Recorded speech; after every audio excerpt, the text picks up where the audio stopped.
Bom, eu não sei deixar de ser bom dia ou ser boa tarde. É um bom dia, quase boa tarde a todos e todas.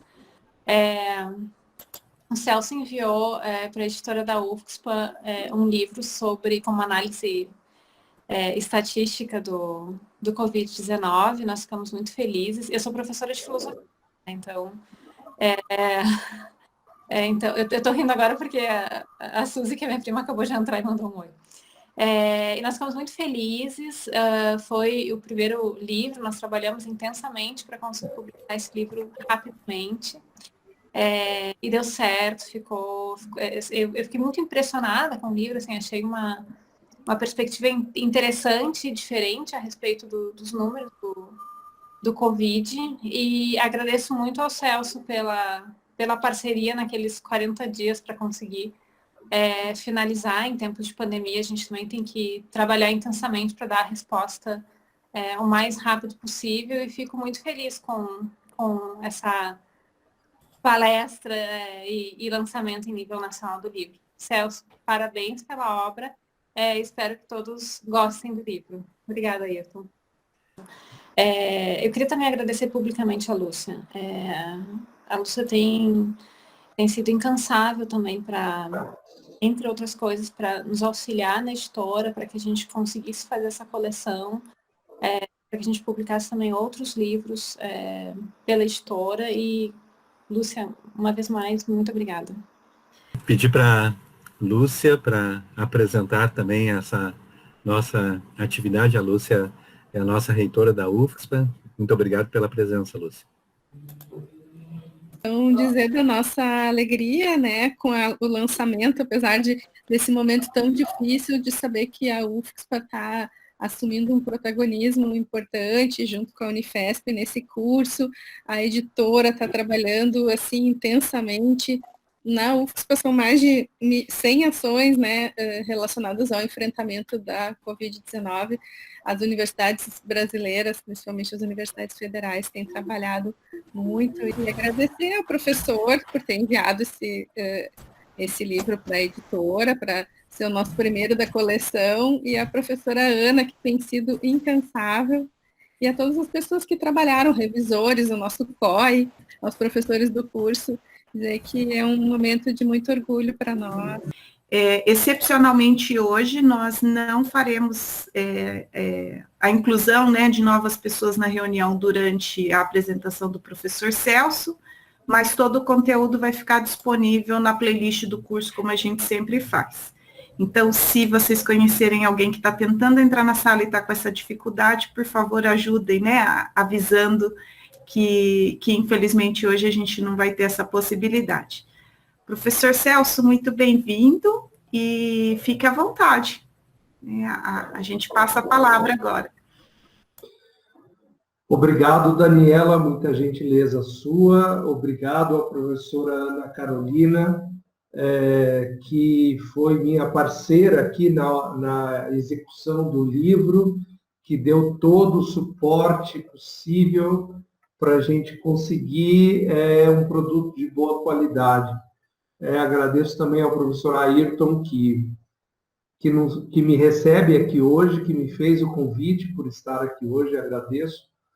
E também à professora Lúcia, a reitora, que inclusive escreveu um bonito prefácio do livro, agradecendo o empenho da equipe toda na produção do livro, né?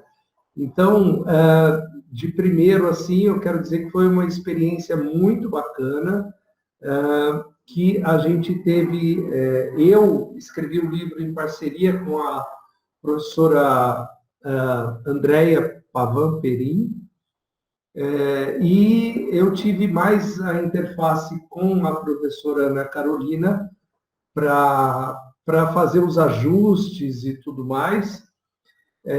Eu vou, se vocês me permitirem, deixar de lado o professor e a professora no nosso tratamento aqui, porque somos todos colegas, né? Assim fica mais fácil. Então, foi um grande prazer ter conhecido a Ana Carolina, que me foi apresentada pela Suzy Samar, que está aqui conosco também no grupo agora, que é da FURG, né, do Rio Grande, e que me avisou que a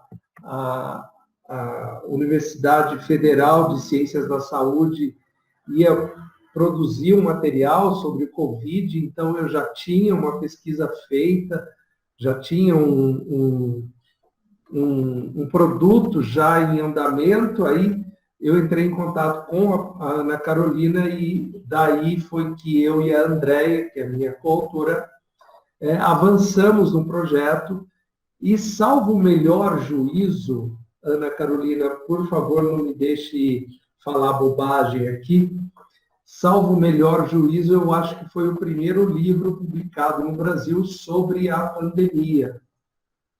Você não tem essa percepção, Ana? Se não foi o primeiro, certamente foi um dos primeiros.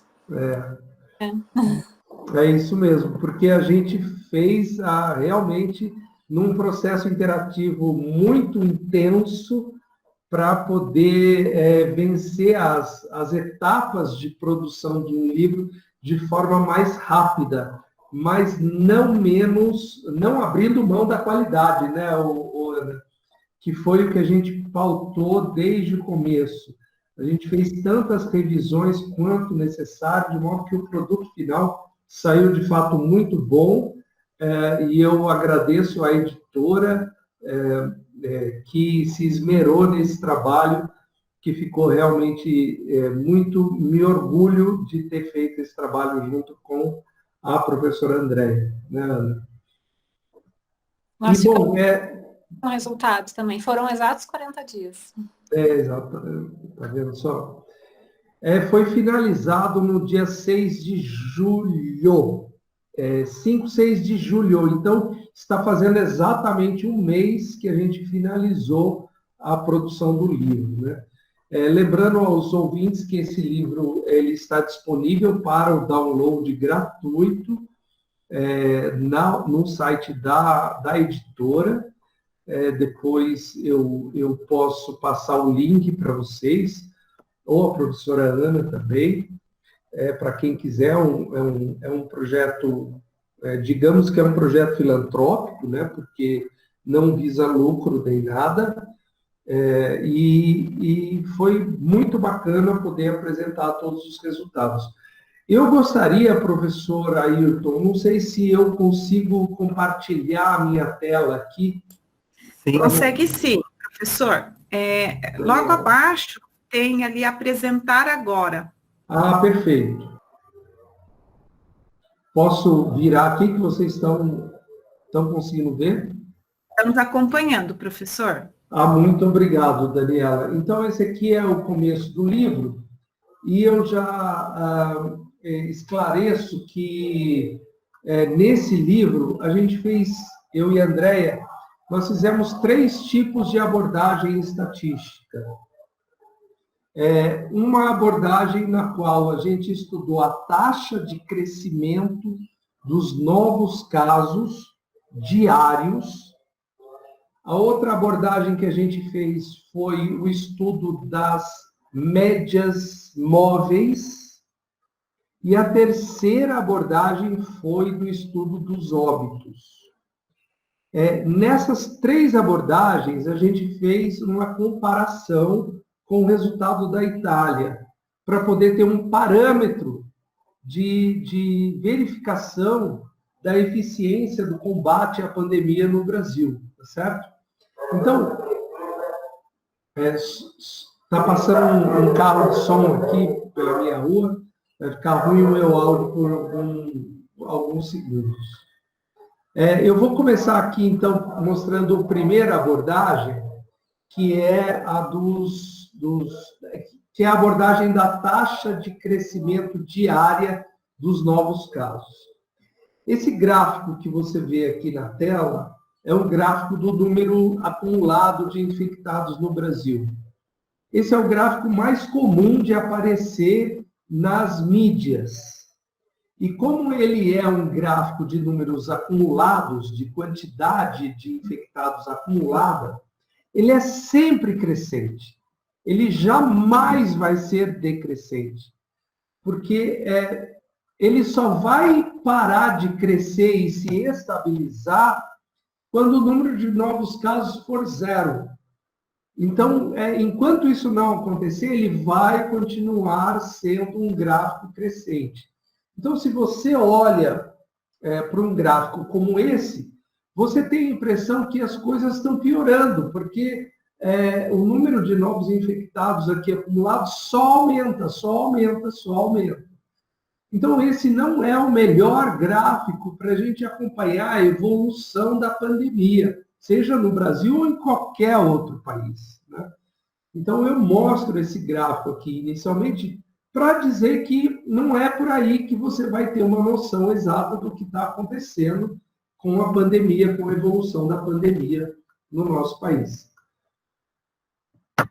Daí eu mostro esse novo, perdão, esse segundo gráfico aqui, que é o número de novos casos por dia.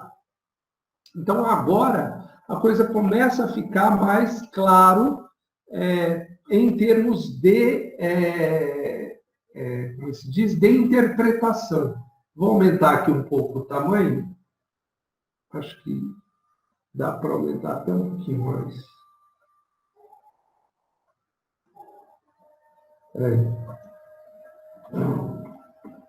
Esse tamanho aqui eu acho que é o máximo que eu consigo com... a gente consegue ver bem, professor. Pois não, Daniela? A gente consegue ver bem. Muito obrigado pela informação. Então, nesse número de novos casos, você vê que, no caso do Brasil, né, existe um vai e vem aqui. Parece um eletrocardiograma isso aqui. Uma hora está lá em cima, outra hora está lá embaixo, uma hora está lá em cima, outra hora está lá embaixo. Mas eu botei aqui uma linha tracejada que mostra a tendência de longo prazo. E essa tendência aqui é ascendente, né? O que mostra que o número de novos casos, considerando desde o início da pandemia, lá no começo do mês de março, ele vem crescendo em termos de longo prazo, ou seja, a gente costuma falar em linguagem estatística no long term, que é o longo prazo, né? Mas, mesmo assim, é possível perceber aqui, já na parte final do gráfico, uma certa estabilização, porque existe um pico muito grande de casos aqui, mas logo cai e aí continua esse vai e vem, mas dentro de uma certa estabilidade.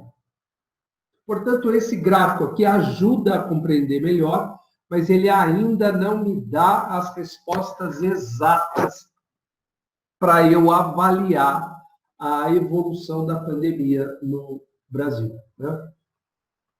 Então, eu proponho aqui o cálculo da taxa de crescimento do número de novos casos por meio de uma regressão log linear. Essa regressão log linear é feita com auxílio de um software propício para ela, mas pode ser feita no Excel, dá um pouco mais de trabalho, mas a característica dela é que o Y, você imagina uma função do primeiro grau, do tipo Y igual a x mais b, o Y é o logaritmo do número de novos casos. E o x é o tempo medido em dias, né? 1, 2, 3, 4, a partir do primeiro dia da pandemia. Com esse tipo de modelo, ao fazer a regressão pelo método dos mínimos quadrados ordinários, o parâmetro do x vai ser direto a taxa de crescimento. Quer dizer, direto não. Se eu multiplicá-lo por 100, ele vai me dar a taxa percentual de crescimento. Então, eu comecei pegando todo eu explico aqui, evidentemente, a lógica matemática que me permite afirmar isso que eu estou falando aqui, mas aí eu pego todos os dados do começo ao fim da pandemia e faço a regressão que me dá esse resultado aqui que você está vendo. Eu quero que você preste atenção nesse número que eu circulei, que é o 0,0649. que multiplicado por 100 é aproximadamente 6,5% ao dia. Isso desde o primeiro caso, lá no final de fevereiro, até o final desse estudo, que foi no dia 6 de julho. Então, de fevereiro até julho, final de fevereiro até começo de julho, a taxa de crescimento média foi de 6,5% ao dia. Mas isso é uma média, não não quer dizer que é constante ao longo de todo o período, em absoluto. A gente vai ver que essa taxa, ela flutua e ela assume valores maiores e menores ao longo desse período que foi analisado. Então, para analisar como que a taxa vem se modificando desde o começo da pandemia, eu dividi todo o período de final de fevereiro até início de julho, eu dividi todo esse período em trechos de 14 dias. E por que 14 dias? Porque justamente 14 dias é o período de incubação do vírus, né? Você pode levar até 14 dias para apresentar sintoma, desde a data que você foi infectado, né? Então, é um período que já vai acusar alguns sintomas se você teve contato com o vírus, né? Então, eu dividi em períodos de 14 dias. Só que, para fazer uma continuidade mais apurada do valor da taxa de crescimento nesses períodos de 14 dias, eu intercalei esses períodos de 7 em 7. Então, na verdade, imaginando que isso comece no dia 1º, o primeiro período vai de 1 a 14. O segundo período vai de 7 a 21. Aí o terceiro período vai de 14 a 28 e assim por diante. Eu vou pegando períodos de 14 dias, mas intercalando em 7. Foi isso que eu fiz para os dados do Brasil e para os dados da Itália. E aí eu fui mostrando aqui no livro o resultado da taxa de crescimento período por período, né? Então, deixa eu rolar aqui mais um pouco para baixo, para mostrar para vocês os primeiros resultados aqui.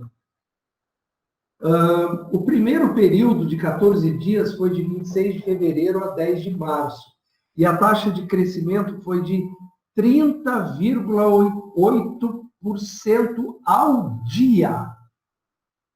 Ou seja, o número de novos casos cresceu nesses 14 dias a uma taxa média de 30,8% ao dia.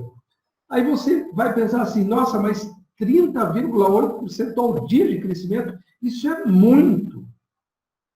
De fato, é bastante, mas você tem que levar em consideração que nós estamos ainda no início da pandemia.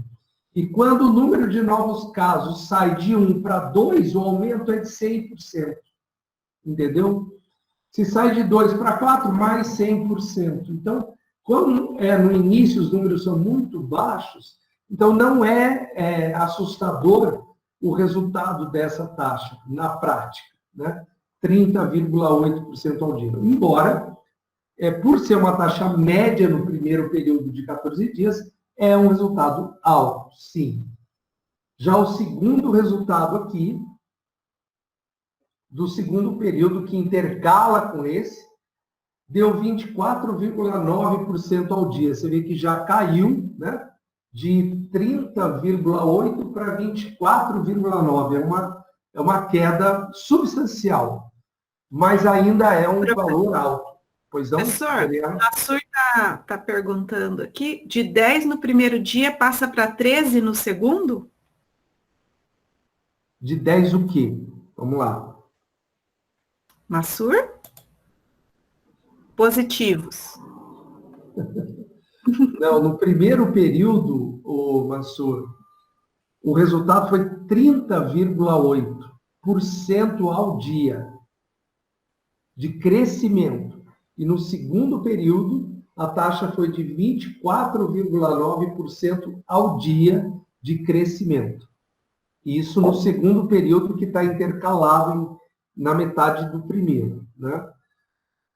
Com isso, não sei se deu para entender. Dá um sinal aí para mim, Nassu, se ficou claro. Porque o primeiro resultado que eu tinha mostrado era de 6,5% ao dia. Isso, foi uma redução observada do primeiro para o segundo período. Perfeito. O primeiro resultado que eu tinha mostrado era de 6,5%, mas é média para todo o período, de fevereiro até julho, né? Agora nós vamos ver período por período de 14 dias. O terceiro período que eu vou na sequência aqui, já mostrou uma taxa de crescimento de 29,2% ao dia, ou seja, aumentou em relação ao segundo período. Então eu tinha lá 30,8%, caiu para 24%, depois 29%, subiu para 29%. E isso a gente vai ver de forma constante nos dados do Brasil. Não há uma queda substancial em sequência, sabe? É difícil observar isso. O Brasil veio apresentando resultados altos e baixos, bons e ruins, alternados, né? O terceiro período, então, a taxa de crescimento foi bastante alta, de 29,2% ao dia. Já no quarto período, olha a queda, foi para 9,72% ao dia, e esse quarto período vai de 18 de março a 31 de março. Então, esse quarto período já coincide com o período de início da quarentena em São Paulo. Lembrando que nessa época aí, São Paulo era o epicentro. Até hoje, dá para se dizer que São Paulo é o epicentro da pandemia no Brasil. Mas, precisamente nesse período, foi decretada a quarentena em São Paulo, porque o primeiro óbito ocorreu no dia 16 de março. E aí, no dia 17, já foi decretada o isolamento social, foi decretada a quarentena. Então, essa medida de decreto da quarentena fez a taxa cair de 29% ao dia para 9,7% ao dia, uma queda muito grande, né? E nesse período também foi quando completou um mês da primeira notificação no Brasil. O quinto período, de 25 de março a 7 de abril, a taxa voltou a subir para 11,8% ao dia.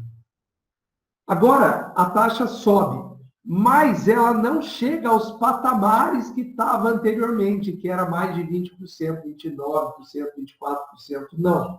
Ela subiu de 9 para 11,8%. Então, ela se mantém num patamar menor do que os primeiros períodos, os 3 primeiros períodos. Deixa eu ver agora, o sexto período, a taxa caiu a 2,78% ao dia. É uma queda muito brusca, de 11,8% para 2,8% praticamente, né?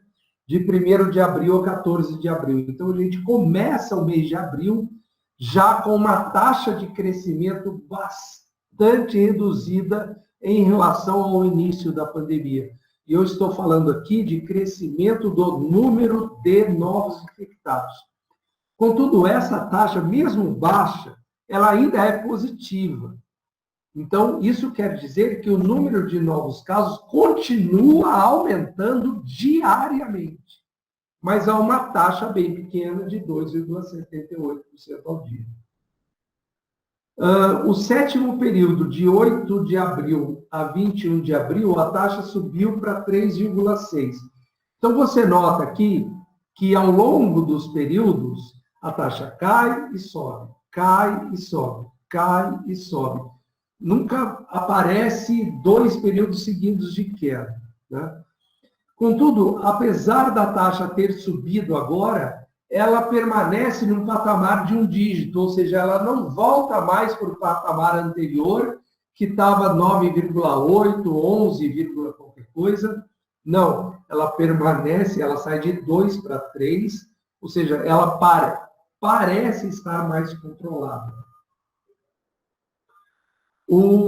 Agora, o 8º período, de 15 a 28 de abril, a taxa volta a subir para 5,77% ao dia.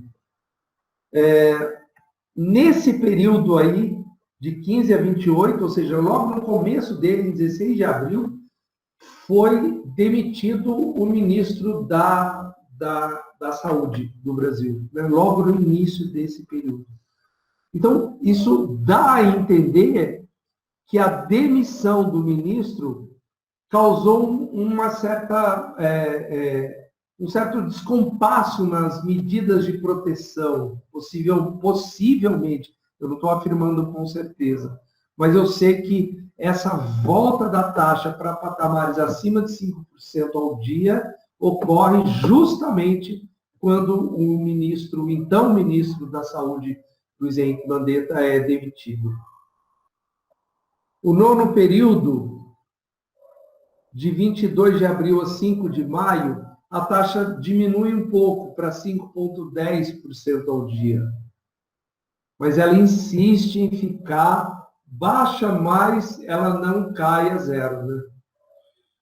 O 10º período, de 29 de abril, até 12 de maio, a taxa foi de 3,2% ao dia, portanto, ela volta a cair. Então, aqui nesse 10º período, você vê pela primeira vez 2 períodos seguintes de queda, né, contíguos, né? Ela caiu, olha, aqui de 5,77 para 5,1 e depois caiu de novo para 3,2.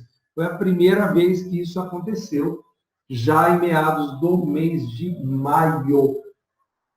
O 11º período, de 6 de maio a 19 de maio, a taxa voltou a subir, 4,18. Então, você nota que isso é uma constante no caso do Brasil. A taxa cai, sobe, cai, sobe, cai, sobe. Quando chegou a 2%, você pensava, quando vi esse resultado, falei, nossa, vai chegar a zero rapidamente. Não, voltou a 5,7. Depois caiu de novo para 5,1, caiu para 3,6, agora sobe para 4,2. Então, ela insiste em ficar positiva e insiste nessa condição de sobe e desce, sobe e desce. O 12º período, que ocorreu de 13 a 26 de maio, a taxa caiu para 2,22% ao dia. Então, no período anterior Não, eu pulei um aqui, ó. O 10º foi 3,2, o 11º foi 4,2, voltou a subir, e o 12º, sim, ela cai para 2,2. Então, ela sai de 3,2, vai para 4,2, cai para 2,2. Então, voltou a desacelerar aqui já do meio para o fim do mês de maio. Tá? Desacelerou, mas continua crescendo, ou seja, desde 26 de fevereiro até esse período aqui, que é meados do mês de maio, a taxa de crescimento está positiva, ou seja, o número de novos casos continua aumentando por dia. São cada vez mais novos casos. Essa taxa de aumento decresce, mas ela continua positiva. Nesse período aqui, houve a saída do outro ministro da Saúde, no período em que a nova troca de ministro da Saúde. Vamos ver aqui o 13º período, a taxa caiu para 1,92. Já no final de maio, comecinho de junho, né? De 20 de maio até 2 de junho. Então, a taxa mostra uma nova queda interessante, sai de 2,2 para 1,9. Ainda positiva, mas cada vez menor. No 14º período, a taxa caiu para 0,48% ao dia de crescimento de 27 de maio a 9 de junho. Então, já estamos falando na transição do mês de maio para o mês de junho, e a taxa de crescimento de novos casos, sim, tem uma pergunta do Massur, pode ser aplicado a qualquer país. E eu fiz isso com dados da Itália, tá bem? E depois eu vou mostrar a comparação dessas taxas que ocorreram no Brasil com as taxas da Itália. E a gente vai ter uma noção melhor de como se comportou essa taxa, qual foi a performance do Brasil no enfrentamento da pandemia. Bom, voltando aqui, olha, 14º período, final de maio, começo de junho, a menor taxa verificada até então, 0,48% ao dia. Isso quer dizer o quê? Que o número de novos casos continua aumentando, mas aumenta cada vez menos. Agora, o aumento está bem pouquinho, está 0,48% ao dia, em média. 15º período, de 3 de junho a 16 de junho, a taxa ficou negativa. Menos 0,75% ao dia. Isso quer dizer que, ao longo desses 14 dias, o número de novos casos decresceu, em média, 0,75% por dia. Então, há necessidade de se verificar essa taxa negativa, senão a pandemia nunca está sendo controlada, né? Quer dizer, muito embora a gente tenha visto a taxa caindo pouco a pouco, nesses períodos de 14 dias, agora sim, em meados de junho, você percebe, passou aqui uma pergunta, mas eu não consegui ver. Você tem ela aí? O Massur perguntou, então levou-se 13 ou 14 períodos para termos a estabilização? Foi o 15º, foi só no 15º, boa tarde, Gisele. Só no 15º período que a taxa ficou negativa pela primeira vez. E ainda ficou negativa, mas bem perto de zero. Então, como a gente, no 15º, isso, Massur. Só que a gente tem que lembrar, Massur, e demais colegas que estão acompanhando, que até aqui a taxa vinha, desce, sobe, desce, sobe, desce, sobe. Então, chegou no negativo, mas será que ela vai permanecer no negativo ou vai voltar a ficar positiva? Vamos ver o que vai acontecer. O Massur, não são 7 meses, não, porque os períodos de 14 dias estão intercalados. Então, na prática, funciona como se fossem períodos de 7 dias. Então, no 15º período de 7 dias, tá bem? Faça a conta assim, para você saber. Vamos ver o 16º período, o que vai acontecer. 16º período, a taxa, veja, volta a ficar positiva, 1,16% ao dia. Então, é aquilo que eu falei, a taxa está sempre alternando, mais baixa, mais alta, desce, sobe, não há uma tendência que se mantenha, né, por um longo período. A taxa voltou baixa, voltou para 1,16% ao dia, já do meio para o fim do mês de junho, mas é positiva de novo, 16º período. No 17º período, a taxa cai um pouquinho. Cai não, ela se mantém, 1,16%. No 17º, ela mostra 1,17% ao dia. Ela se mantém positiva, a variação aí é quase imperceptível, né? E ela saiu do negativo onde ela entrou e voltou para o positivo. O 18º período, ele vai até o 6 de julho, que é o último dia que foi verificado nesse estudo aqui, tá? E a taxa observada foi de menos 3,08% ao dia. Então, como ocorreu em todo o período que foi estudado, a taxa vem em altos e baixos, altos e baixos, altos e baixos.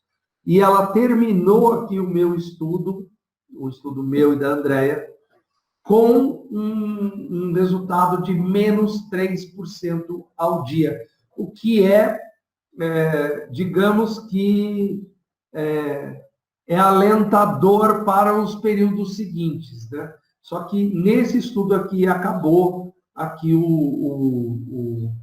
a verificação. Depois eu vou mostrar uma atualização que eu fiz aqui para vocês poderem acompanhar como que evoluiu depois do fim desse livro, tá? Mas chegamos a menos 3%.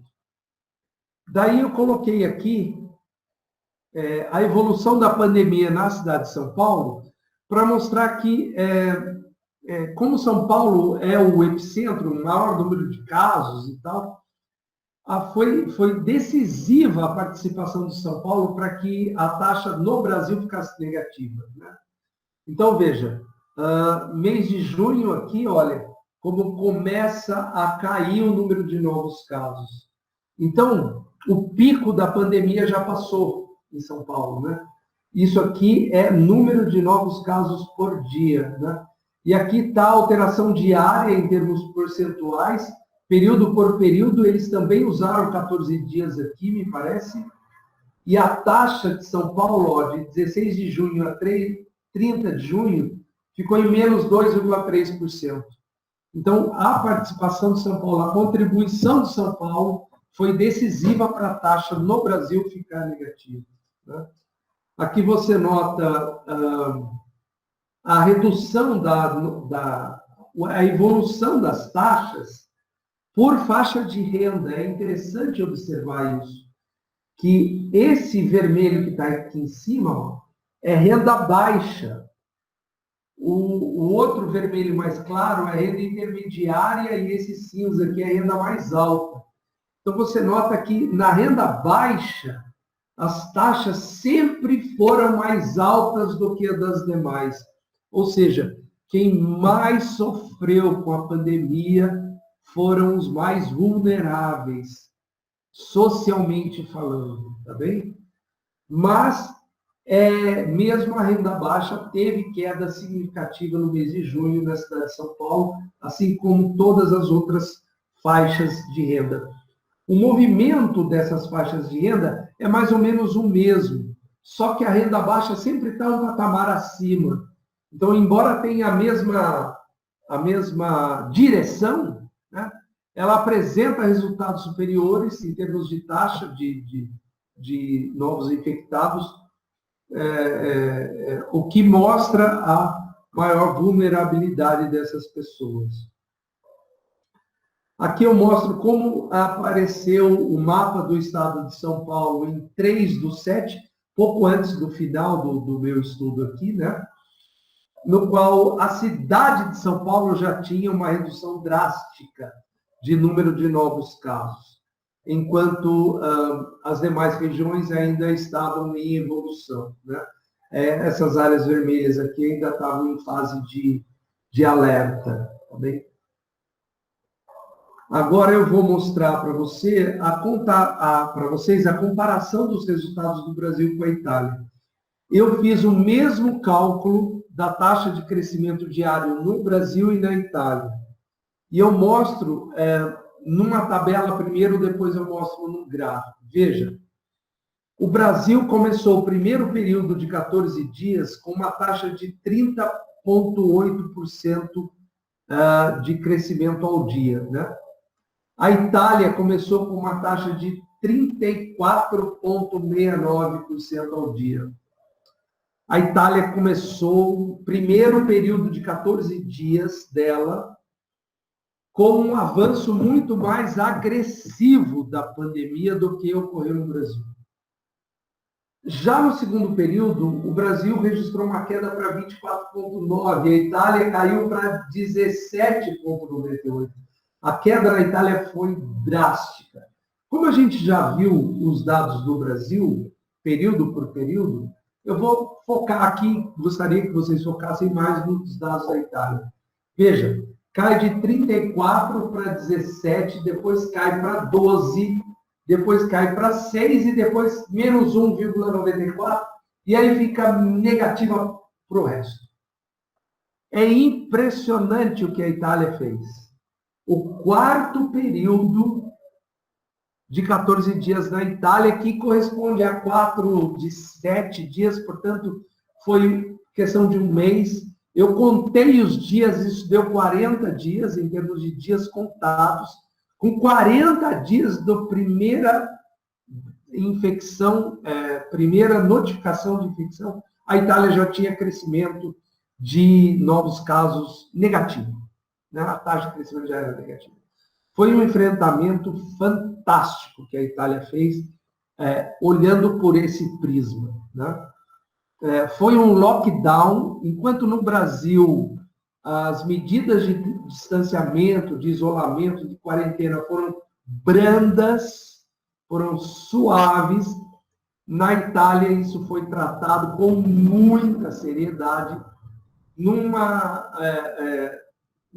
enfrentamento coordenado do governo federal com os estados, né, com as regiões, e foi determinado um lockdown rigorosíssimo.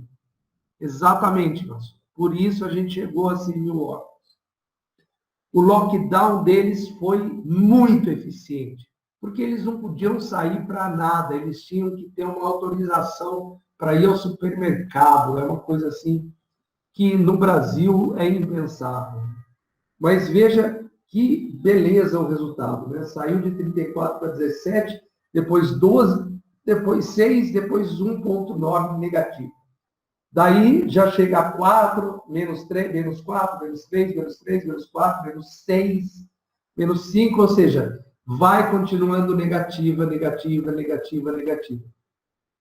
Se você olhar esses dados com uma lupa, você vai ver que na Itália ficou positivo aqui no 16º período, já em meados do mês de junho. Mas quando chegou aí, já tinha passado tanto tempo com taxas negativas, que essa taxa positiva aqui foi justamente quando eles liberaram o lockdown. Eles liberaram a exigência de isolamento, né? E a taxa voltou a crescer um pouquinho, 0,6, mas os números de novos infectados já estavam muito baixos. Então, esse 0,6 aí positivo é nada. É praticamente nada. Depois a taxa volta a ficar negativa. Fechando aqui o período analisado, em 5/7, com menos 4,5% ao dia. Tá bom? Agora veja isso em termos de um gráfico. Vamos ver? A linha verde é o Brasil, a linha vermelha é a Itália. Então, a Itália começa com uma taxa de infecção maior do que o Brasil começou, né? E ela consegue uma queda drástica e fica negativo aqui entre o 4º e o 5º período, justamente naquela posição que eu falei de dias contados em termos de 40 dias. Já o Brasil cai, sobe, cai, sobe, cai, sobe, cai, sobe, mas a tendência geral é de queda. A gente chega a ter uma taxa negativa no 15º período, mas ela volta a ser positiva. Parou de aparecer a tela? Daniela, você pode confirmar para mim? Não, tá aparecendo. Tá não, está normal, professor. Está normal? Tá bom. Pode ser o seu sinal, Josiane, daqui a pouco deve voltar. Você pode tentar sair e entrar de novo na sala, que se necessário eu te autorizo, tá bom? Ok, Josiane. Então, você vê aqui no final, que é o 18º período, a taxa brasileira finalmente chegou aqui a um patamar negativo mais expressivo, de menos 3% ao dia. Eu vou cortar aqui essa tela para mostrar como que isso evoluiu depois, tá? Porque aí agora a gente vai sair da taxa para passar para outra abordagem. Então, eu vou mostrar como que isso evoluiu depois. Eu não sei se vocês conseguem ver o que eu estou apresentando, o que está na minha tela aqui, que é o Excel. Acho que eu vou ter que compartilhar de novo. Consegue ver, Massur? Daniela, consegue ver aqui que é uma planilha de Excel? Não, planilha de Excel eu não estou vendo. Você está vendo uma planilha de Excel ou uma sua? Você está vendo ainda o gráfico do professor no Word? No PDF. O gráfico. A gente está vendo um gráfico no PDF. Então, professor. eu vou parar a apresentação. E aí eu vou apresentar de novo uma janela. Vamos ver.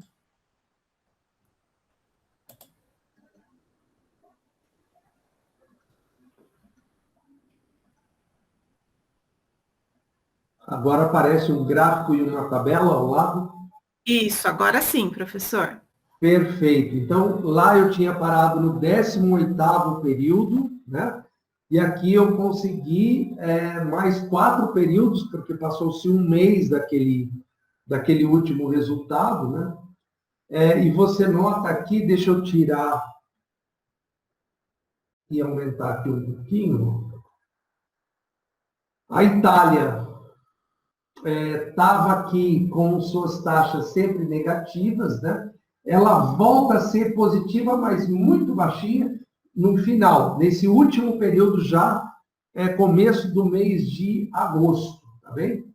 E o Brasil, que tinha ido para o negativo aqui no 18, ó, que foi o último que a gente viu no livro, ele volta para o positivo, depois ele volta para o negativo, depois ele volta para o positivo, e depois de novo para o negativo. Portanto, é uma constante essa montanha-russa da taxa de crescimento de novos casos no Brasil.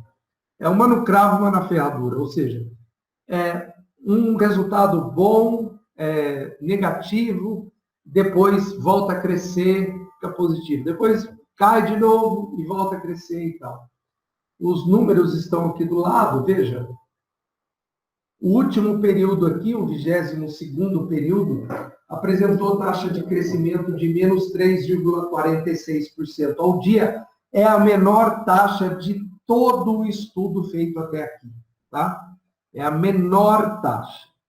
Já a Itália apresentou 0,39 positivo. Então, o que fica aqui curioso é que nesse final aqui, a taxa brasileira está menor do que a Itália.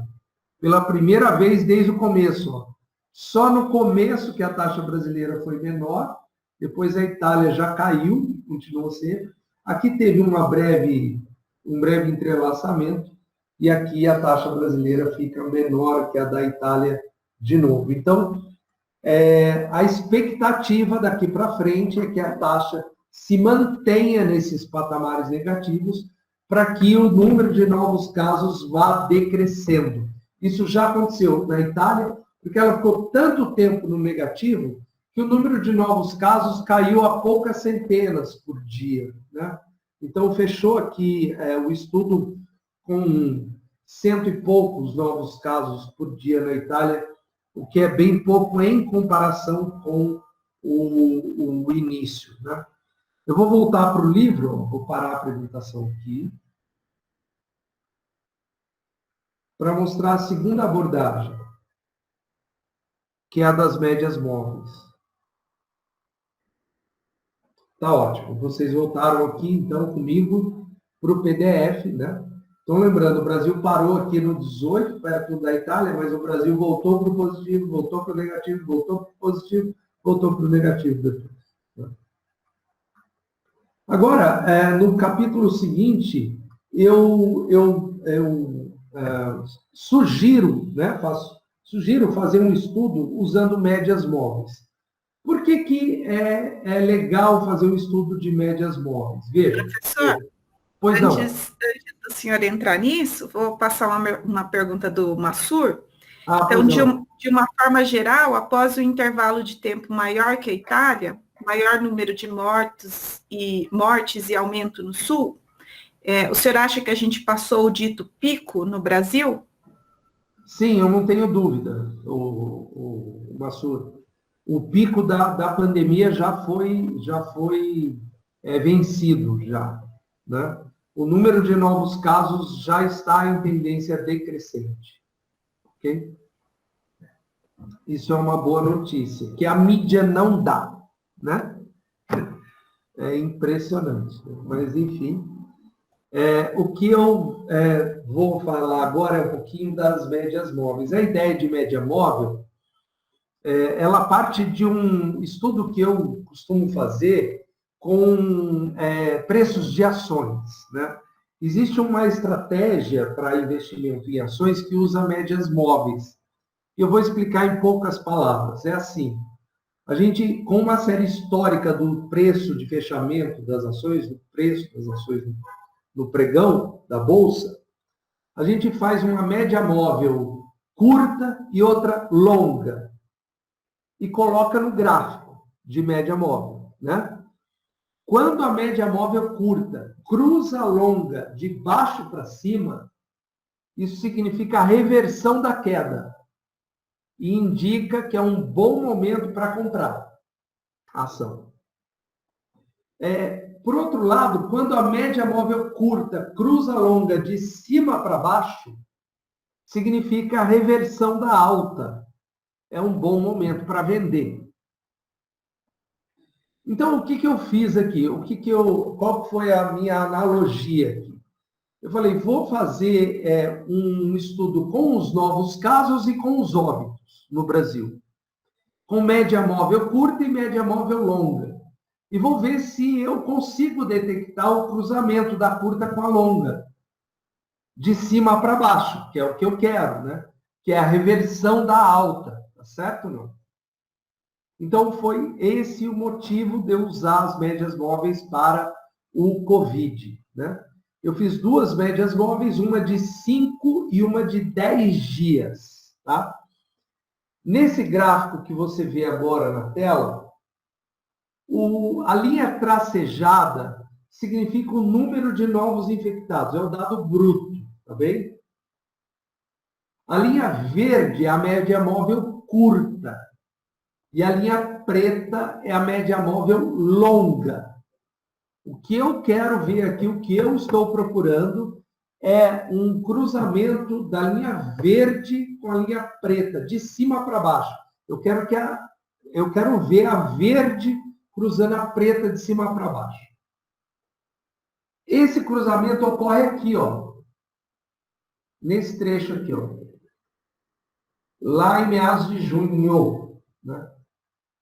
Que foi justamente quando a taxa ficou negativa pela primeira vez. Mas esse cruzamento é revertido logo em seguida, ó. A linha verde passa para cima da linha preta. Você nota um novo cruzamento aqui, de cima para baixo, que de novo é revertido logo em seguida. Aí vai ter mais um cruzamento aqui, que de novo é revertido logo em seguida. E o final do gráfico aqui, em 6 de julho, a média curta está empatando com a média longa aqui, indicando uma possível um novo cruzamento. Eu busquei uma literatura para estudar isso com mais propriedade.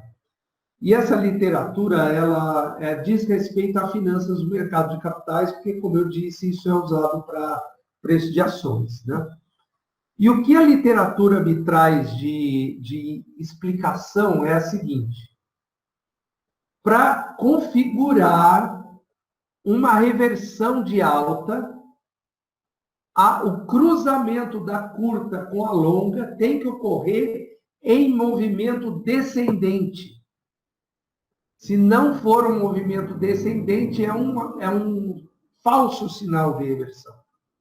Então, o que está acontecendo aqui, por exemplo, desse cruzamento que você vê aqui, ó, as duas estão em movimento ascendente. Então, é um falso sinal. Houve o cruzamento, mas é um falso sinal.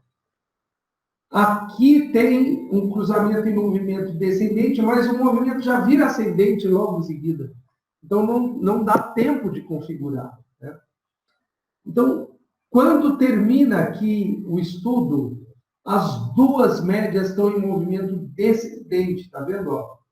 Tanto a verde quanto a preta. Então, se ocorre um cruzamento aqui, esse cruzamento pode ser um sinal definitivo, ou seja, um sinal confiável de reversão de alta, isso já no começo de julho. Mas ainda não está configurado diante do cenário que terminou esse estudo aqui em 6 de julho. Agora eu vou mostrar para vocês, isso aqui é a média móvel de novos infectados. Como é que se diz? Para óbitos. Olha o que acontece aqui na média móvel dos óbitos. De novo, a linha tracejada é o número bruto de óbitos. A linha preta é a média longa, a linha verde é a média curta. E a média curta fica cruzando a média longa o tempo todo. Para baixo, para cima, para baixo, para cima, para baixo, para cima, para baixo, para cima, para baixo, para cima. Que é a característica do que aconteceu com a taxa de crescimento. Ora diminui, ora aumenta. Ora diminui, ora aumenta. Ora diminui, ora aumenta. E não mantém uma postura, uma tendência estável, ou de queda ou de alta. Né? Não mantém. Então, de novo, não pode ser configurado o cruzamento de cima para baixo em trajetória descendente, portanto, não foi configurado a reversão por esse método, que é o método das médias móveis. Mas, pelo método da taxa de crescimento, isso já foi configurado, já mostrou uma taxa de crescimento bem negativa, conforme eu já mostrei para vocês. Agora, desse gráfico aqui, eu posso também observar outra coisa, que a partir de meados de junho, ó, o número de óbitos, ele fica estável. Ele deixa de ter uma tendência crescente. Ó. Esse vai e vem, vai e vem, vai e vem que você vê aqui, é dentro de um mesmo intervalo. Não ocorre uma tendência de alta nem de baixa, infelizmente, mas já é um primeiro sinal positivo, aquele que já foi desconfigurada a tendência de alta, né? Que vinha ocorrendo desde o começo aqui. Ó. Atingiu esse patamar e aí manteve. Então, é isso que eu pude observar usando as médias móveis para o Brasil. Agora eu vou mostrar para você o que aconteceu com a Itália. E você vai ver como foi diferente o gráfico das médias móveis da Itália. Veja. De novo, o tracejado é o número bruto de novos casos. Agora a média curta é vermelha e a média longa é preta. Eu botei uma seta aqui para mostrar onde está ocorrendo o cruzamento. O cruzamento está ocorrendo aqui antes do final de março. Cruzou e a média curta se mantém embaixo da média longa. Ó. Cruzou em trajetória descendente. E a média curta fica embaixo da média longa até o fim do gráfico.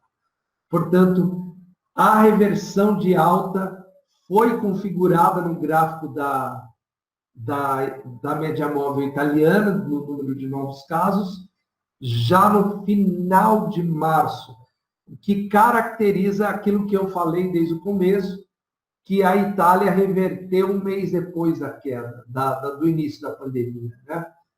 Foram exatos 40 dias, porque o primeiro caso da Itália foi notificado em 20 de fevereiro. No Brasil foi em 26 de fevereiro. Então, o primeiro período da Itália começa um pouco antes do Brasil. Então, é 20 de fevereiro. E o cruzamento se dá aqui, salvo engano, em 27 ou 28 de março.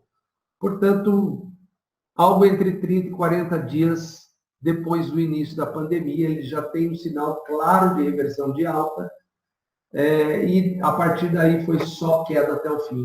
Coisa que o Brasil ainda não conseguiu fazer. Né? O Brasil ainda está mantendo, né? Ele está numa estabilização do intervalo de novos óbitos, de novos casos, mas ele não conseguiu reverter de modo a ver a trajetória descendente ainda. Mas isso fatalmente vai ocorrer se a taxa permanecer negativa. Não tem como Professor, não ocorrer. Posso fazer uma pergunta? Claro. Você falando, e eu fiquei aqui pensando, em duas coisas, né? Primeiro que a Itália teve aquele efeito devastador logo de início, né? E depois tiveram um lockdown. Aqui no Brasil, a gente teve um efeito devastador, digamos assim, no estado do Amazonas, né? Não sei se vocês fizeram algum tipo de análise por estado, ou pretendem fazer, se por acaso o perfil do Amazonas, por motivos diferentes da Itália, né, não por um lockdown, mas talvez pelo que estão chamando de imunidade de rebanho, né, acabou tendo um perfil mais parecido, né? Sim. A gente não fez o estudo por estado, não. Não foi possível no pequeno período de tempo que a gente tinha para terminar o livro, né? Então, infelizmente, eu não tenho essa resposta para você. Mas eu acho que o comportamento do Amazonas, eu acho que no Ceará foi um pouco semelhante também. Parece que tem mais a ver com o da Itália mesmo, é verdade. Mas o Brasil é um país tão grande, tão diverso e tão diferente, que a gente nunca vai ter um comportamento estável em todas as regiões, né? Sempre é diferente em um e outro. Quando São Paulo diminuiu, o Rio aumentou. Eu estou fazendo essa pergunta porque eu acho, assim, imagino, né, que boa parte desse comportamento que a gente está vendo reflete muito do que está acontecendo em Rio e São Paulo, né? Porque, sim. Que são os epicentros, né? São os epicentros. E a gente certamente tem curvas muito diferentes, né, dependendo do estado, às vezes até de uma região do estado, porque a Itália é pequena, né, e a gente comparar com o Brasil, que, como você falou, além de ser grande, é muito diverso, tanto em políticas públicas como em condições socioeconômicas, né, tem tantas variáveis, por isso que eu fiquei lembrando dessa história do Amazonas, Sim. que teve esse esgotamento, né, o pico foi muito mais acentuado, só que também foi mais rápido, né, a passagem, digamos. Perfeito, excelente colocação, Daniela, muito obrigado. Eu vou seguir aqui e mostrar o que aconteceu com as médias móveis de óbitos da Itália. Veja aqui, ó. É um comportamento semelhante ao anterior, né? Você nota aqui a média curta cruzando a média longa de cima para baixo, em movimento descendente. Esse cruzamento aconteceu no começo de abril. Se não me engano, foram 6 dias após o cruzamento da média de novos casos. Ocorreu o cruzamento da média de óbitos. E a média de óbitos se mantém embaixo a média curta se mantém embaixo da média longa até o final do gráfico, né? Então, o gráfico das médias móveis mostra claramente como a Itália fez a pandemia se esgotar, né? Levou ao esgotamento aqui, tanto em termos de óbitos, quanto em termos de novos casos. Chega ao esgotamento aqui. Então, a gente tem que até tomar cuidado com a comparação agora com a Itália, porque a Itália está registrando tão poucos óbitos e tão poucos novos casos, que um pequeno crescimento marginal já registra uma taxa alta, né? Foi o que aconteceu quando você viu lá que a taxa da Itália ficou positiva no final do último período, né?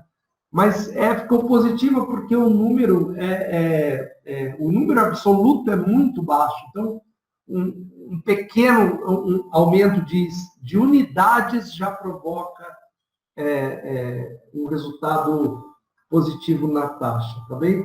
Então, é impressionante a diferença do enfrentamento da pandemia na Itália e no Brasil, a diferença dos resultados, e a Itália hoje pode ser comparada com outros países europeus, a Espanha e a Alemanha, por exemplo, né, que tiveram sucesso. Eles estão agora preocupados com uma segunda onda, mas isso aqui não vai ser objeto da minha fala, não, tá bom? Eu vou passar para o terceiro método que eu abordei nesse livro, que é o estudo dos óbitos. A ideia aqui é saber qual foi o impacto do número de óbitos por Covid no número de óbitos total do país, na série histórica do número de óbitos no país, tá bem? Parece que tem uma pergunta aí, ô Daniela? Não. Não, professor, não tem nada no chat. Não, é que eu vi aqui o professor Carlos Bife, Gisele Souza, aparecendo ali, não sei se estão querendo entrar. Não, são as pessoas que estão na sala, mas... Ah, tá bom, tá bom. Não É que tem não está nada. aparecendo a carinha deles aqui. Tá tranquilo. Beleza. Então, vamos ver qual foi o impacto. O Massur fez uma colocação... Agora o Massur colocou. Ele colocou, se num grande resumo, se tivéssemos um grande fechamento, né, de até 40 dias, se estaríamos melhor hoje. Olha, Massur, possivelmente sim, mas é especulação falar, entendeu? Porque a Itália não fechou por 40 dias, ela fechou por 90 dias, entendeu? Ela fez um lockdown muito severo por 90 dias ou mais. Ok, Bife, bom saber que você está aí. Então, 40 dias é muito pouco, né? Talvez tivesse algum impacto, mas não é possível afirmar com certeza. Mas vamos lá fechar isso aqui, porque eu já estou falando aqui há 1 hora e eu vou acabar cansando vocês. Claro que esse estudo agora também foi encerrado lá no começo do mês de julho. Então, como o número de óbitos geralmente se computa o número de óbitos mensal, então eu estudei até o mês de junho. Então, né?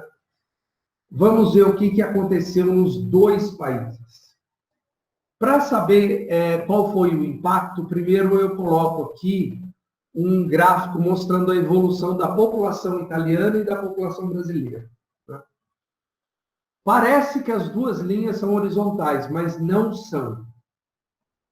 A linha da Itália, da população da Itália de 2015 para cá, ou seja, nos últimos 5 anos, mostra que a população italiana regrediu de 60,8 milhões de habitantes para 60,4. Ou seja, ela reduziu 0,4 milhão de habitantes. É uma redução pequena. A gente pode, sem medo de errar, dizer que a população teve estável nesse tempo. Né? Uma pequena redução. Já o Brasil, não. Veja o Brasil aqui. Ó. Ele saiu de 203,5 milhões de habitantes em 2015 para 210,2 milhões de habitantes em 2019. Portanto, o Brasil aumentou cerca de 7 milhões de habitantes nesse mesmo período. É importante observar isso, não que o Brasil tem mais habitantes que a Itália, não. É importante observar a evolução da população nesses últimos 5 anos. Porque como a Itália tem uma população que se manteve praticamente estável, eu posso pegar os óbitos dos últimos 5 anos, tirar uma média dos óbitos dos últimos 5 anos e comparar com o que aconteceu no 2020. Entendeu?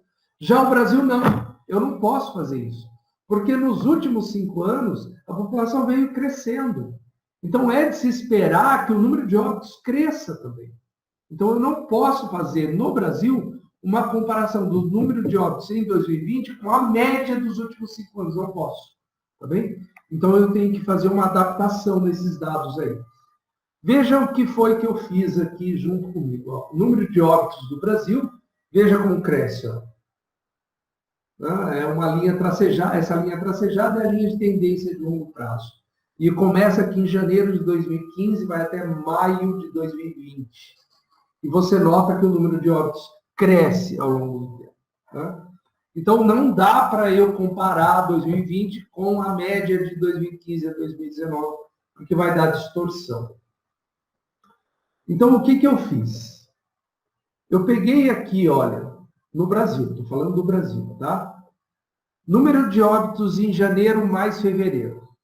Em 2015, em 2016, 2017, 2018, 2019, e somei tudo. Veja como a tendência é de aumento, né? Começou em 133, terminou em 195 mil. Né? A média de óbitos para os 2 meses foi de 158 mil óbitos, tá bem?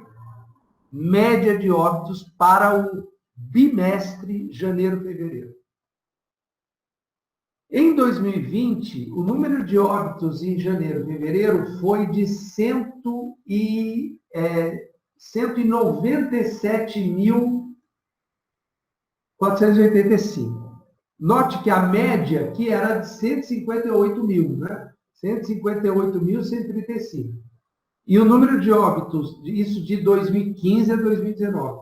Em 2020, o número de óbitos, 197.485. Observe, eu estou falando de janeiro e fevereiro, quando não tinha pandemia. O primeiro caso, a primeira notificação no Brasil foi em 26 de fevereiro, ou seja, no finalzinho do mês. E o primeiro óbito foi em 16 de março. Então, não teve óbito de Covid no mês de fevereiro. Então, janeiro e fevereiro foi normal. Não tinha quarentena, não tinha nada. Tá?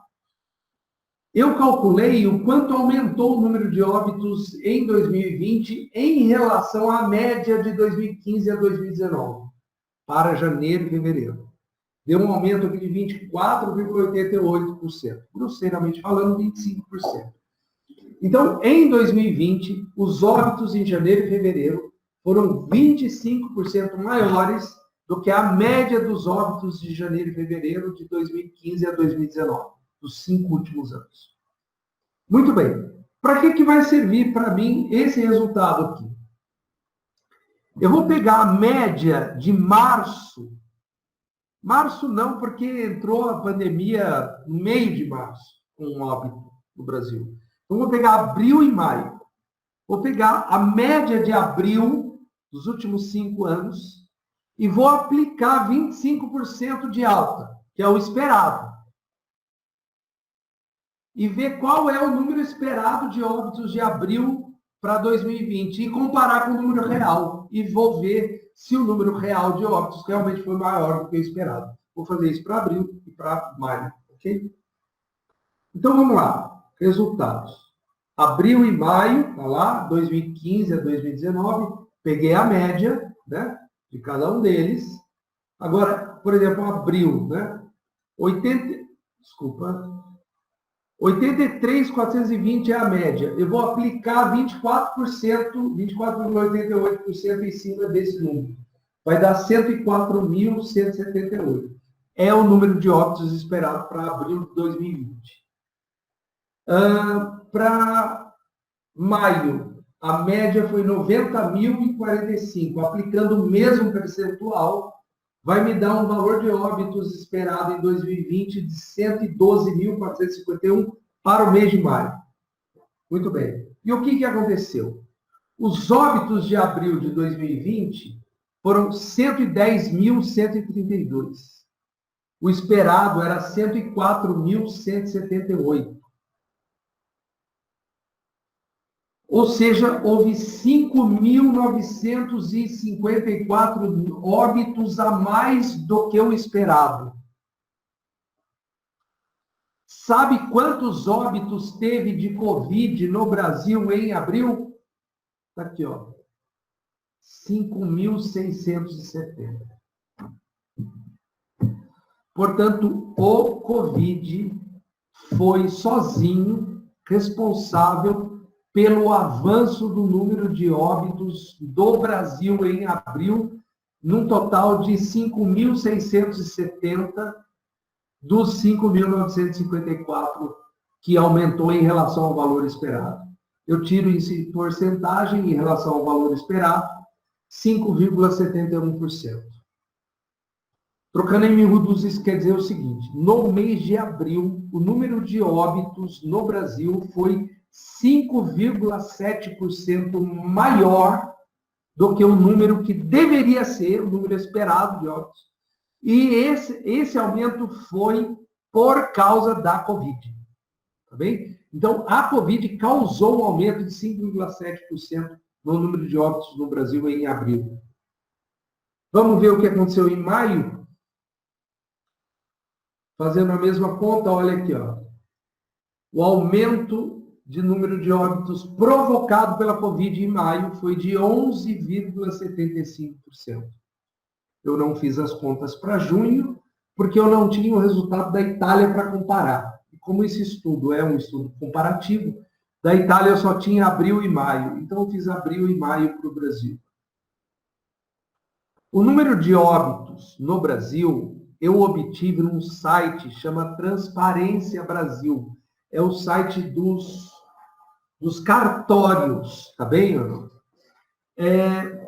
Tem um meme rolando agora na internet, não sei se vocês já viram, de uma mulher que fala do número de óbitos dado pelo site, que é diferente do número de óbitos que o site como é que se diz? Dos cartórios oferece um número diferente do número ofertado pelo Ministério da Saúde, né? E que o valor ofertado pelos cartórios é menor. Né? E aí ela ataca como é que se diz? A divulgação dos dados, dizendo que essa divulgação é muito maior do que o real e tal. Isso é um meme que está rolando por aí, né? Mas eu vou dizer para você o seguinte, do que eu vi, captando o número desse site aí dos cartórios. O site é muito instável e os números são atualizados constantemente. E eles atualizam mesmo dados passados. Mesmo o número do ano passado é atualizado agora. Eu não sei porque eu acho que essa comunicação entre os cartórios é muito pouco eficiente, para dizer o mínimo, né? De forma que não há estabilização, não há estabilidade nos números que eles informam. São números muito dinâmicos, né?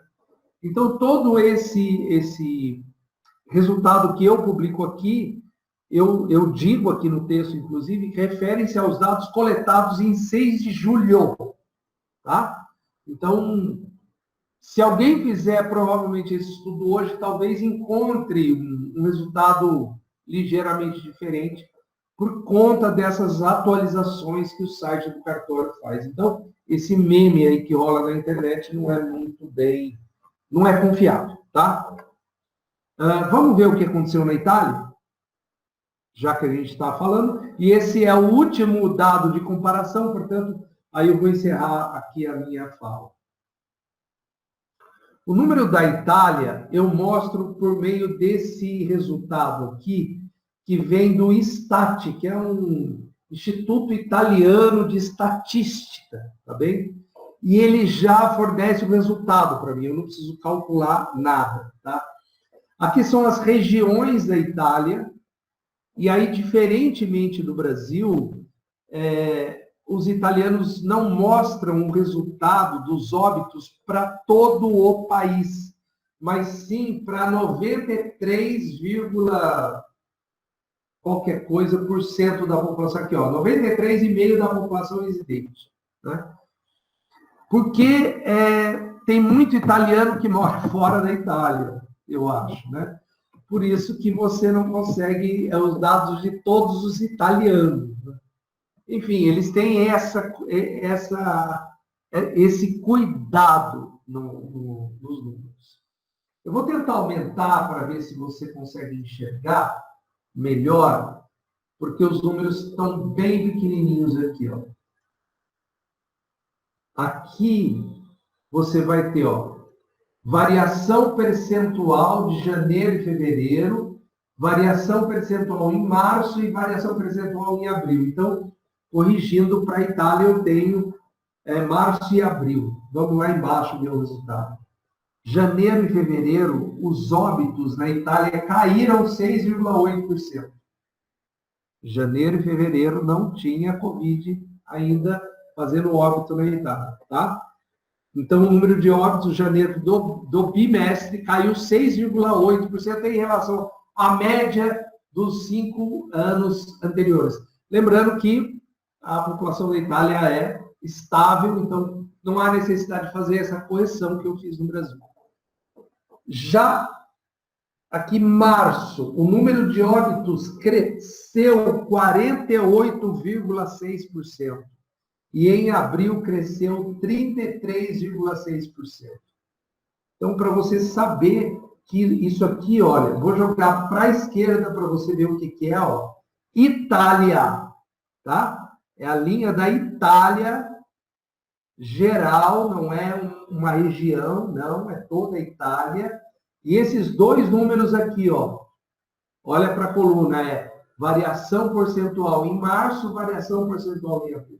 Portanto, o número de óbitos provocado pelo Covid na Itália fez com que o número de óbitos do país crescesse 48,6% em março e 33,6% em abril.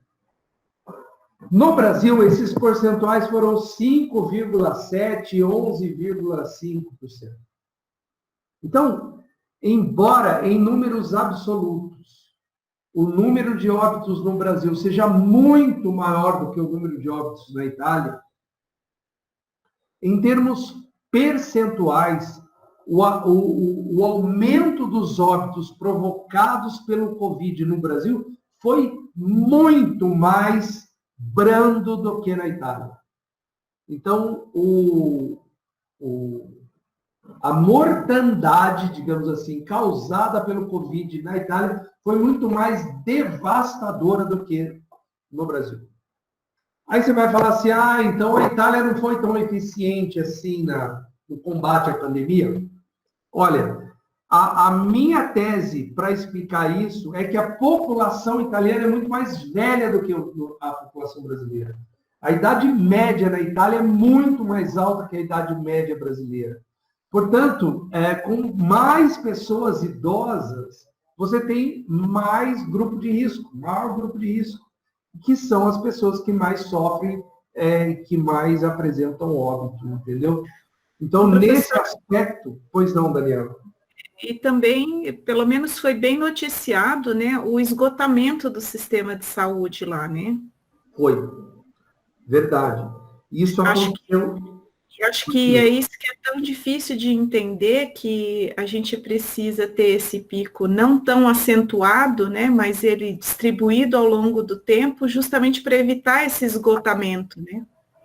Exatamente. A pandemia no Brasil não cresceu agressivamente no começo, como foi na Itália. O crescimento foi mais brando no começo, né? E a Itália teve um pico muito agressivo no começo, que fez causou isso que você falou, ou seja, o esgotamento do sistema de saúde, né?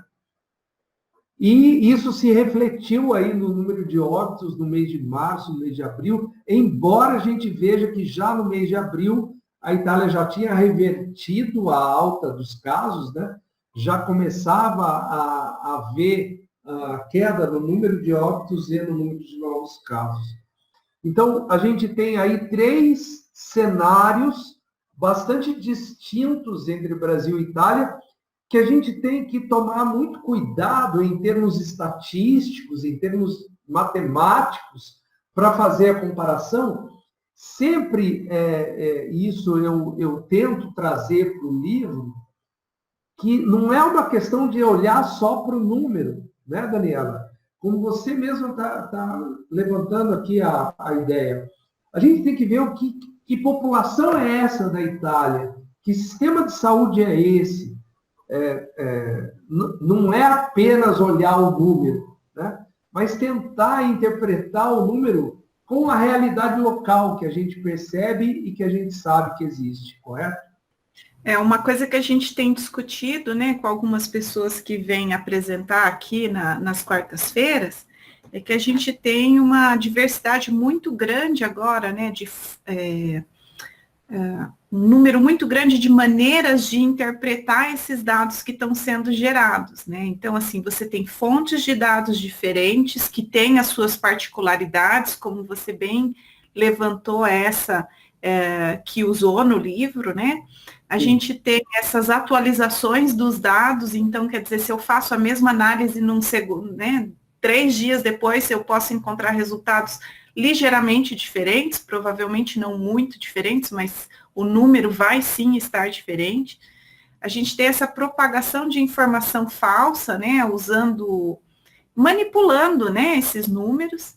Então, a gente tem um cenário vasto para ensinar os alunos, né, sobre como o número sozinho não significa muita coisa, né, como a gente tem que interpretar cuidadosamente o número.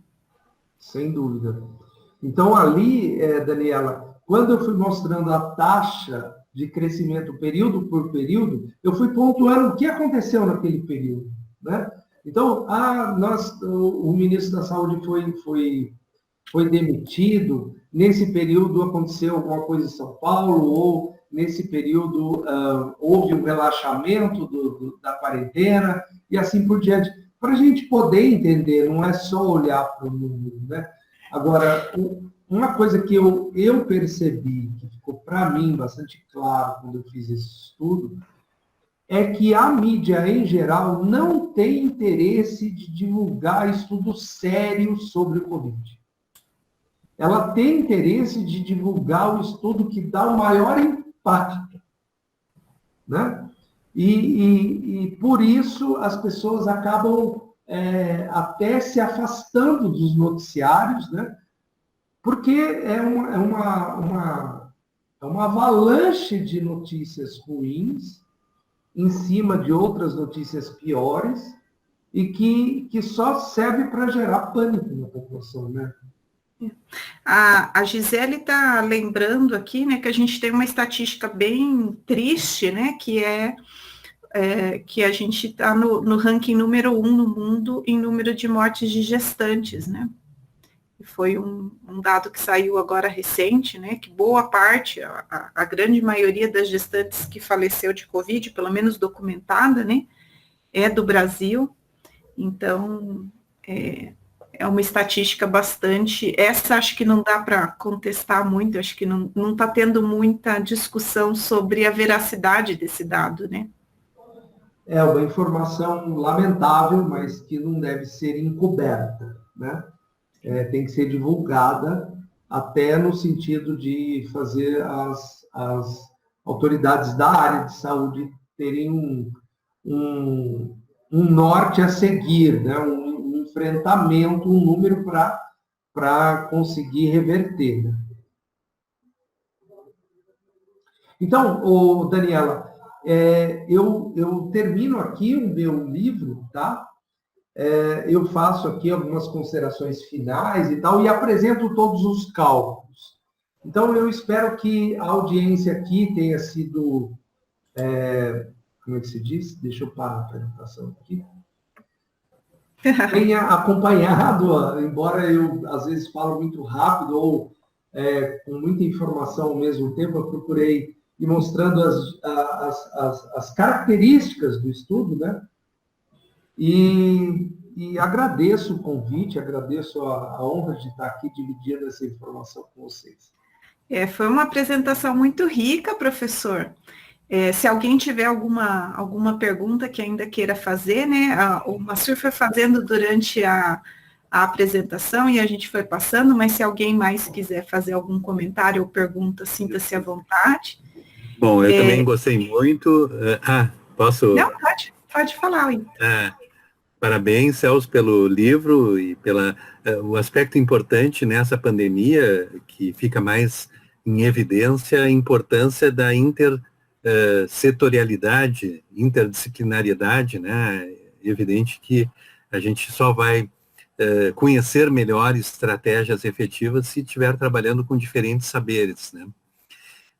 E a minha pergunta assim, é sobre o R0. Qual é a importância do R0 para entender essas tendências na epidemia, professor? Por gentileza, professor, eu não tô habituado com essa nomenclatura R0. Você pode...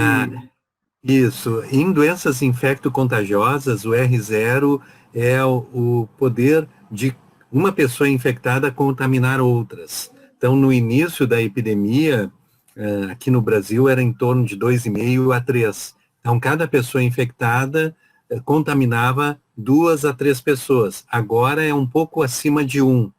E quando é menor que 1, a gente sabe que a epidemia está controlada, né? Então, nos países que a gente vê que estão tendo um menor número de transmissão comunitária, o R0 é menor que 1. Perfeito. Eu não analisei essa estatística em particular, né? Mas eu imagino que com a consolidação da taxa negativa, isso já esteja ocorrendo ou em vias de ocorrer no Brasil. E eu espero que ocorra brevemente. Ótimo, muito bom. Eu estou vendo a Suzy aqui na minha tela. A Suzy fez uma apresentação outro dia na PUC, junto com o Leandro, outro pesquisador do nosso grupo de estatística, da SBEM, e a Luciane, né? E a abordagem que eu faço aqui é bem diferente, né, do tipo de análise estatística que eles fizeram. Então, eu queria ouvir a sua palavra aí, Suzy. Celso, obrigada aí por mencionar, e eu quero iniciar, então, aqui parabenizando a editora da Universidade Federal, né, de Ciências da Saúde de Porto Alegre por essa iniciativa, dessa coleção, né, em e-book sobre ciência, humanidades e a Covid-19, ainda mais nesse período, como, né, está sendo colocado aqui, o que nós mais precisamos é de informação, né, e de acesso à informação nós temos, nós precisamos transformar essa informação em conhecimento. Em momentos como esse, né, pesquisas como o Celso vem realizando, né, e outros colegas, são fundamentais para que nós possamos compreender, né, essa pandemia e traçar estratégias para poder minimizar aí o que está acontecendo. Então, eu parabenizo a todos aí, ao Celso e à professora Andréia também, por essa iniciativa, por esse trabalho. Agradeço aí a Ana Carolina, lá que mandou, né, a chamada pelo WhatsApp, né, as tecnologias nos ajudam muito, né, em divulgar essas boas iniciativas. Passei lá para o grupo do GT12, que é o nosso grupo de pesquisadores e professores de educação estatística aqui no Brasil, e o Celso aí já se interessou e atendeu. E é muito interessante quando a gente está fazendo essas comparações e para ver o que estava acontecendo, como aconteceu na Itália. Realmente eles foram surpreendidos, começou mais pela região norte, tanto que houve uma fuga para a região sul da Itália.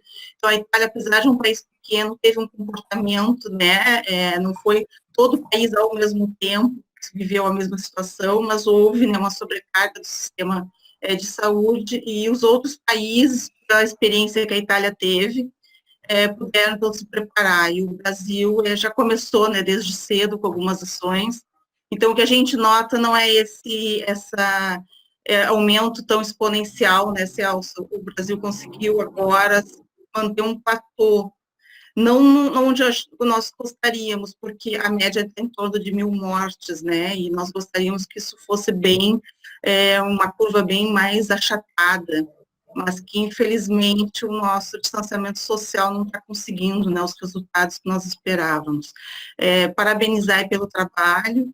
Como o Celso falou, nós fizemos uma mesa, né, com outros colegas, segunda-feira, lá na PUC, que é a casa do Celso, com um programa de pós-graduação em educação matemática, e o nosso foco é sempre tentar levar para o professor, né, da educação básica, como ele pode abordar essa questão da pandemia, né, o que é uma letalidade, uma taxa de mortalidade, incidência, informações sobre teste diagnóstico. Então, nossas falas que o GT12 tem feito, né, tem sido nesse sentido, assim, de como o professor pode contextualizar os conceitos, né, em sala de aula, na educação básica, usando esse contexto da pandemia, até para conscientizar as pessoas, né, conscientizar da necessidade dos cuidados que nós precisamos ter, né.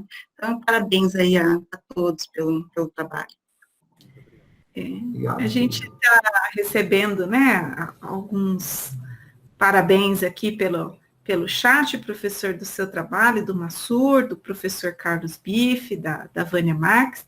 A gente lembra, né, que a participação, o número de pessoas certamente foi prejudicado porque a gente passou a negar todas as inclusões, né, de pessoas por causa do ataque cyber aqui dentro, mas que o conteúdo vai ficar disponível no canal do YouTube, então os interessados vão conseguir assistir, né, vão conseguir ter acesso a esse material que foi excelente. Acho que tem muito material, inclusive, para aula, né, para a gente até refletir mesmo. A pandemia tem trazido isso, né, muito material para ser discutido, muitos exemplos bons e ruins para a gente discutir em sala de aula. E agradecer muito ao professor Celso pelo tempo e pela disponibilidade em compartilhar com a gente, assim, passo a passo, como foi o estudo e os resultados. Então, obrigada. Obrigado, professor Celso. Quem sabe a Ana poderia encerrar aí como atividade da editora da universidade, da UFSC. Bom, eu agradeço muito a fala do professor Celso. Eu achei o estudo muito interessante, foi um trabalho árduo, mas foi muito prazeroso produzir esse livro. Espero que todos leiam e gostem também. E agradecer a todos vocês pelo evento. Tá? Parabéns a todos e muito obrigada. Bom, muito obrigada, então, e vamos aproveitar a tarde, né? Para trabalhar, né? Para trabalhar, exatamente. Então, até logo. Tchau, hein? Tudo de bom. Boa tarde, hein?